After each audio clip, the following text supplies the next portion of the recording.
আসসালামু আলাইকুম প্রিয় দর্শক মণ্ডলী। বাড়ি এক লতিরাজ কচু বিষয়ে কিছু আলোচনা করব। এই যে লতির সাইজগুলি দেখতে পাচ্ছেন, তো এক ভাইয়ের সাথে কথা বলবো। আসসালামু আলাইকুম ভাই। ওয়ালাইকুম আসসালাম রহমতুল্লাহি ওয়া বারাকাতুহু। কেমন আছেন ভাই? আলহামদুলিল্লাহ ভালো আছি ভাই লতির সাইজটা দেখেন তো আমাদের, যে বাড়ি এক লতির একবারে ফাটাফাটি, আর সাইতার লতি চেহারা হয় না আমার জানা মতে। তাতে 2 হাত করে লতি আছে ভাই। 2 হাত নাই, কিন্তু 15-2 হাত হবে। মানে 2 হাত হবে। 15-2 হাত করে হবে। লতির সাইজগুলি দেখতে পাচ্ছেন, এগুলো হচ্ছে বাড়ি এক লতিরাজ কচু। আচ্ছা ভাই, প্রজেক্টে আসি কাজ করি, কেমন দেখতে পাচ্ছেন? হ্যাঁ ইনশাআল্লাহ ভালো দেখতে পাচ্ছি। দেখতে পাচ্ছেন লতি কাঁচামাল, কোনো সপ্তাহে ফলন বাড়ে, কোনো সপ্তাহে কমে। তো এই কচুটা লাগানোর নিয়ম বলবো আপনারা যারা নতুন চাষি তাদেরকে।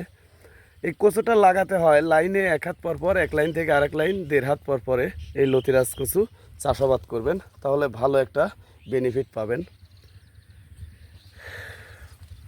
দেখেন গোটা জমি লতি আর লতি পড়ে আছে। আর এই কচুটা চাষাবাদের জন্য ডিএপি সার, ইউরিয়া সার ব্যবহার করবেন।